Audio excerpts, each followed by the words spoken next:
Good morning, everyone. My name is Alan Schwartzman, and Mary and I have been members since September of 1967.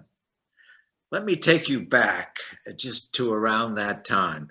The year before, this Eastern academic Ivy League Jewish boy met an Idaho rancher's daughter, Christian, in Palo Alto, Stanford, California, during the summer, and a romance blossomed.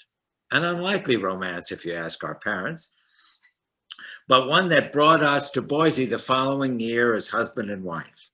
And it was there that we were searching for a compatible spiritual home. We each got a choice. Mary's choice took me to the Cathedral of the Rockies. And I remember walking in and they gave me a visitor's name tag with a giant cross on it. And I looked over to Mary and said, Mary, I think my grandfather is going to have a hard time coming to grips with this. I got choice number 2. And it was to this little group known as the Boise Unitarian Fellowship. There were no Universalists then. It was located in the old YWCA building on 6th Street and Washington Avenue. And it is now the Women's and Children's Alliance. We walked in, and I remember, with a giant smile on my face, hearing the opening music. It was Beethoven's Ninth Symphony, A Little Expert.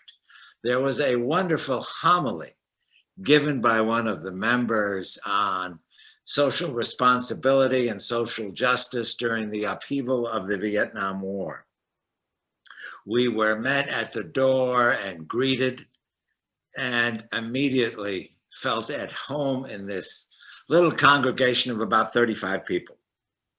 I looked at Mary and she looked at me, and we said, Eureka, this is our home. We have found it. And we have been there ever since. It was then a little do-it-yourself operation, 35 to 40 members, no professional staff. I remember the debate on the first budget, $2,200, $1,500 of which went to pay rent.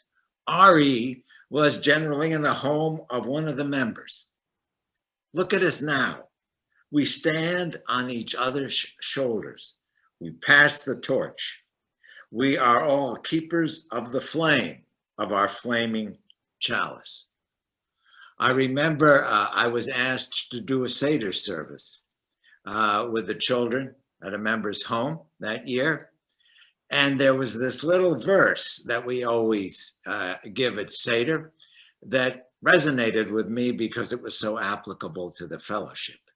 It was, who knows 1, who knows 2, who knows 3? 3 are the members of the patriarchs. 4 are the members of the matriarchs. And at that time, our little fellowship had 3 patriarchs and 4 matriarchs.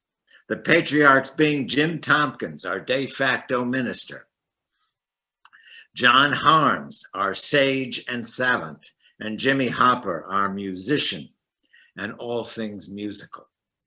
And our 4 matriarchs, the Van Hook sisters, otherwise known as Nellie Tregaskis, our elocutionist, and her younger sister, Ethel Mamo Hopper, whose picture graces our sanctuary. She was our poetess and founder of the Easter Pansy celebration, which has been with us for many years. Then there was Vi Harms, our Earth Mother, and Charlotte Tompkins, pianist and historian. Another tradition, which is very close to me, I want to give you the history of. It's our song, The 12 Days of Christmas. It was around 1988 and 1989, just after Elizabeth became minister. And just before or after her stove caught fire at one of our celebrations around Christmas time. And Mary was leading 12 golden rings, the 12 days of Christmas. And when we hit the 5 golden rings, an elderly member, Vern Jones, jumped up and in a stentorian tone and great volume of voice, yelled out, "5 golden rings." That resonated with me. And I have proudly kept up that tradition of the 5 golden rings ceremony started by one of our own members. We stand, yes, on each other's shoulders. Look around. Look around at our present day matriarchs and patriarchs in training as we evolve. We are all part of this wonderful process. And let me leave you then with this one bit of booth history question, which Reverend Sarah would be proud to have asked on her own. When we came in 1967, there were 3 active participants in the Boise Unitarian Fellowship that are still here and present day members. Can you name them? I can give you a hint. 2 of them are sisters, and one of them is responsible for the native landscape plant that festoons our beautiful grounds. With that, I'm going to pass the torch on to Mary. When we first joined in 1967, as Alan said, there were only about 35 people and just a handful of children. The adults were warm and welcoming, crusty and strong, with more than the average number of characters. I think Unitarians have always had more than their average number than even other congregations. But no one had been born a Unitarian. All had left traditional religion with both trauma and wounds, but they felt the need to be part of a community that cared about the big questions of life. I remember being shocked after we'd been there a while by this angry, huge debate over whether to pass a collection plate because it smacked too much of organized religion. However, no one could deny that they received more money when they passed the collection plate. So, as Unitarians often do, they came up with a new tradition, passing the basket. That was okay, and it stayed with us since then. At the time, religious education of the children was based on what Unitarians don't believe. We don't believe in dogma. We don't believe in baptism, etc. But after our 2 children came along, there was a strong group of young parents with children. So we started working with the UUA, finding curriculum that we could teach our children what Unitarians do believe, Unitarian principles. We also started the first sex education for teens in the Treasure Valley. Booth evolved through the years. We grew from a small group where everyone had to do everything to 250 members and paid staff to help support our many groups and their missions.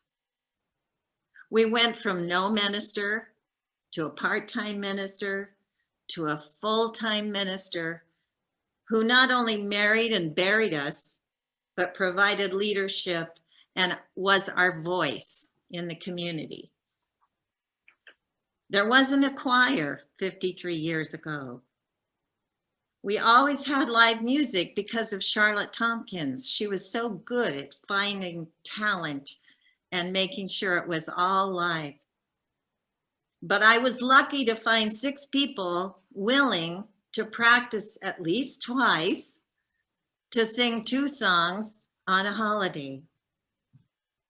Now, with our marvelous professional music director, Carrie, and the array of talented musicians and ensembles in the fellowship that perform on a regular basis, we have a choir of 25 people. who toured Transylvania in 2018. Another evolution was finding a permanent home. Before buying this Garrett Street property, Booth had many meeting places. We were like leaves in the wind. So this became our heartland, where we could put down roots and spread our ashes and plant our memorial bricks. Originally, it was a horse pasture, but we named it the Pastoral Pasture. With 23 years of loving hands and hard work, it has evolved into our Booth outdoor sanctuary that you enjoy today. And then came COVID. What would happen to Booth and our beloved community? But thanks to the expertise of you in the younger generation, we have evolved again into a virtual Booth with an amazing online presence, which has kept us connected and supported for more than a year as we isolated in our own homes. To us in the older generation, it's pure magic. We could have never done this. Time and again, this fellowship is proven. If there is a need, we will find a way. And you who are new to Booth, I would give this advice. No matter virtual or in person, get involved in the Booth small groups. They are the heart of this fellowship. This is where you will get to know people and find your own way.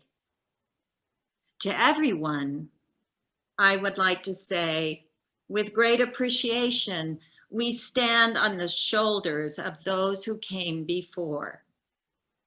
But now you are the ones who will take us forward. A blessing on your heads. Shalom. Namaste.